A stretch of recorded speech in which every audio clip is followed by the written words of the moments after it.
మచిలీపట్నం పరాస్పేటలో ఉంటాము.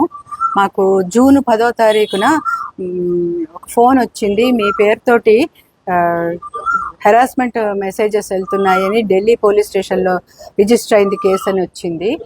ఒక గోయల్ అని ఆయన్ని పట్టుకున్నాము. ఆయన దగ్గర దొరికిన కార్డులలో మీ పేరుతోటి మనీ లాండరింగ్ ట్రాన్సాక్షన్స్ జరిగాయి కాబట్టి మీ మీద నాన్ బైలబుల్ అరెస్ట్ వారెంట్ వచ్చింది. 24 అవర్స్లో సుప్రీంకోర్టులోనే మిమ్మల్ని నేషనల్ సీక్రెట్ కేసు సుప్రీంకోర్టులో జస్టిస్ ముందర ప్రజెంట్ చేస్తున్నాం అన్నారు. సుప్రీంకోర్టు జస్టిస్ సూర్యకాంత్ గారి ఫోటో పెట్టారు, వెనకాల నుంచి వాయిస్ వచ్చింది, ఇందులో మీరు ఉన్నారు, మీరు కాదన్నా కూడా మాకు అవన్నీ అనవసరం, నాన్ బైలబుల్ అరెస్ట్ వారెంట్ నేను ఇష్యూ చేస్తున్నానని జస్టిస్ వాయిస్ లాంటిది చెప్పింది. తర్వాత రాహుల్ గుప్తా అని నిషా పటేల్ అని ఇద్దరు ఆఫీసర్లు అని చెప్పారు. వాళ్ళు అన్నారు, అకౌంట్లలో ఉన్న అమౌంట్ అంతా కోర్టుకి ప్లెడ్జ్ చేయండి, 3 రోజుల్లో ఫారెన్సిక్ డిపార్ట్మెంట్కి వెళ్ళి మళ్ళీ మీకు ఇచ్చేస్తాము, మీకే వచ్చేస్తాయి డబ్బంతా. వాళ్ళు ఒక నోటరీ సర్టిఫికెట్ పంపించారు, 1,05,00,000కి ఆర్టీజీఎస్ చేయమని. అక్కడి నుంచి వాళ్ళు చెప్పిన అకౌంట్కి ఆర్టీజీఎస్ చేసాం.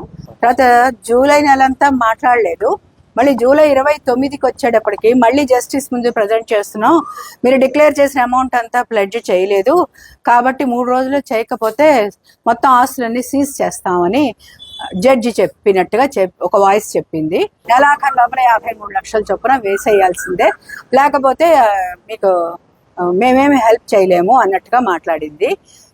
అప్పుడు నాకు గట్టిగా అనుమానం వచ్చింది ఏంటంటే, ప్రస్తుతం అమెరికాలో ఉన్న మా అబ్బాయికి ఫోన్ చేశాను. వాడు వింటూనే వాడికి అర్థమైంది, ఇది కేసు సైబర్ నేరం ఇది అని. ఈమో అనేది డౌన్లోడ్ చేసుకోమన్నారు యాప్. అది ఎలా డౌన్లోడ్ చేసుకోవాలో కూడా వాళ్ళే చెప్పారు. దాంట్లో కంటిన్యూస్గా అక్కడ ఈడీ సర్వేలియన్స్ రూమ్ అని పడేది, రాహుల్ గుప్తా అని పడేది. ఆ పేరు మాత్రమే అది బ్లాంక్ గా ఉండేది, మేము మాత్రమే కనిపిస్తూ ఉండేవాళ్ళం కార్నర్లో.